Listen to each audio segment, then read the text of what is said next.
Se debe tomar en cuenta que la formación de las posiciones se debe a los intereses que las partes tienen.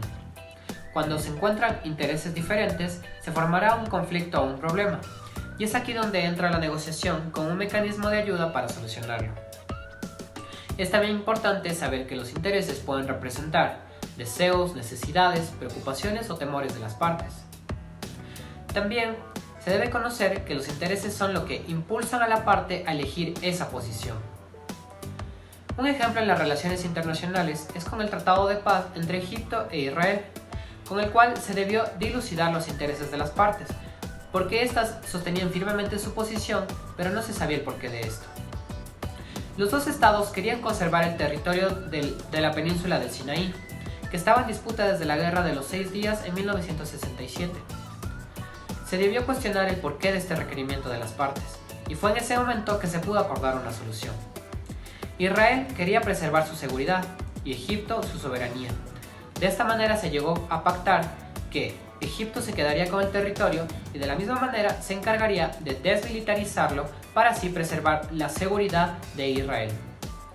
Se puede llegar a una conclusión en esta primera parte, que la conciliación de los intereses hace que varias posiciones puedan satisfacer un interés y por otra parte, que conocer los intereses de las posiciones opuestas hará que se encuentren soluciones alternas. Todos los intereses compartidos como los intereses diferentes pero complementarios pueden ser las bases de un acuerdo prudente.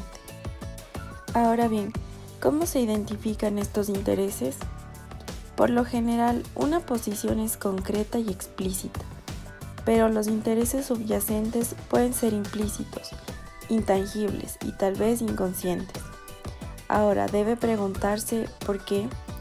Una técnica base es ponerse en el lugar del otro. Analice cada una de las posiciones que asume y pregúntese por qué. Una vez planteada esa pregunta, es hora de realizarse la siguiente. ¿Por qué no? Piense sobre la opción del otro.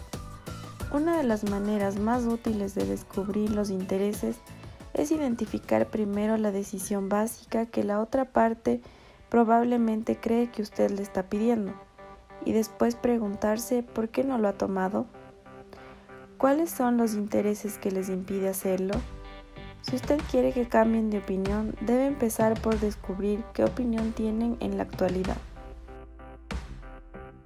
Para profundizar más en el tema de los intereses, piénsese en la negociación entre Estados Unidos e Irán en 1980 sobre la liberación de los 52 diplomáticos norteamericanos.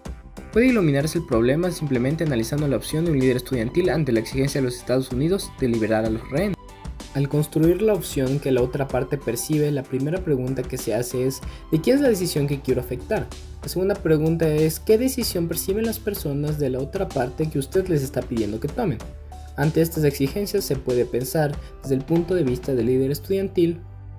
Si dijera que sí, traicionaría la revolución, se le criticaría por ser proamericano y probablemente los otros no estarían de acuerdo con su visión. Si por el contrario dijera que no, se lo alabaría por defender el Islam, probablemente todos permanecerían unidos, e Irán parecería fuerte. Pero si dicen que no, existe el riesgo de que Estados Unidos tome acciones militares, y sin duda continuarían sus sanciones económicas y la relación con otros países, especialmente en Europa, se deterioraría. De esta forma se puede descubrir cómo la otra parte actúa ante las exigencias. Ahora analice las consecuencias, cómo las vería probablemente la otra parte para tomar o rechazar la decisión que usted les pide. La lista de cotejo de consecuencias se divide en dos. El impacto en mis intereses, que analiza preguntas como ¿ganaré o perderé apoyo político? Y el impacto en los intereses del grupo, que analiza preguntas como ¿cuáles serán las consecuencias económicas o políticas a corto o largo plazo? En este proceso es un error tratar de obtener gran precisión. Por otro lado, hay que darse cuenta de que cada parte tiene intereses múltiples, es decir, que no existe uno solo. Estos pueden ser independientes o compartidos. En el diagnóstico de la situación es importante no suponer que la otra parte tiene los mismos intereses. En esta negociación también intervienen otras personas, otras partes y otras influencias. Por lo tanto, los intereses del negociador son la suma de los intereses de los electores. También los intereses más poderosos son las necesidades humanas. Las necesidades humanas básicas son seguridad, bienestar económico, sentido de pertenencia, reconocimiento y control sobre la propia vida. El buscar las preocupaciones fundamentales que motivan a todas las personas aumenta las posibilidades de lograr un acuerdo.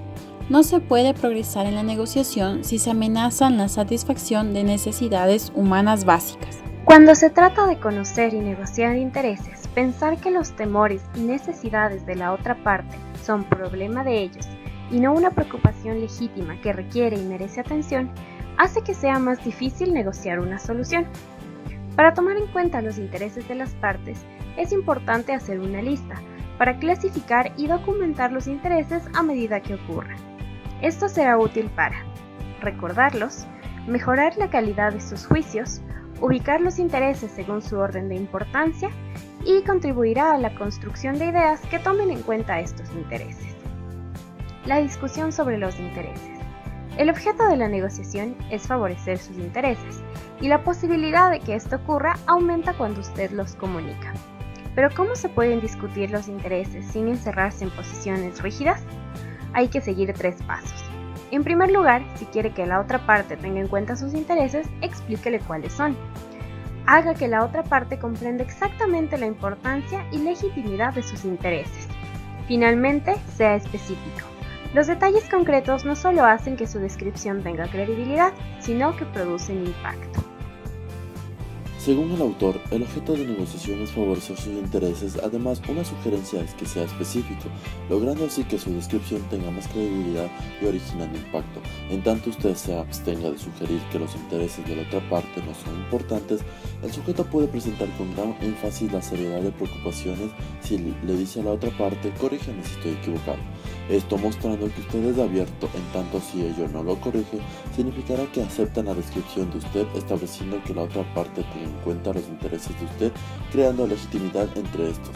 Si desea que alguien escuche y comprenda sus razonamientos, explique primero sus intereses para más luego explicar sus conclusiones propuestas, así fácil cuando exista intereses en común. Mirar hacia adelante, no hacia atrás, nos limita a reaccionar ante lo que alguien ha dicho. Ninguna de las dos partes busca un acuerdo y ni siquiera intenta influir en la otra, exponiendo las causas más no un propósito. Uno mira hacia atrás en busca de una causa y cree que nuestro comportamiento está determinado por acontecimientos pasados. En cambio, el otro mira hacia adelante en busca de un objetivo y cree que nuestro comportamiento responde a nuestra libre voluntad. Podemos decidir si vamos a mirar hacia adelante o hacia atrás en una negociación.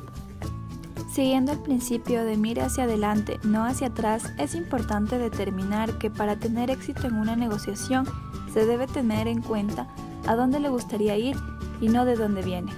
Es recomendable, en lugar de discutir con la otra parte sobre el pasado, hablar sobre lo que quiera que suceda en el futuro. El siguiente principio hace un llamado a ser concreto y a la vez flexible. Y aquí surge la pregunta: ¿cómo es posible pasar de la identificación de intereses a la presentación de opciones específicas y todavía ser flexible frente a esas opciones? Y la respuesta a esta pregunta es simple. Trate cada opción que formule como simplemente ilustrativa. Luego de haber pensado sus intereses, usted debe llegar a la reunión no solamente con una o más opciones que beneficie sus intereses, sino que también con una mente abierta.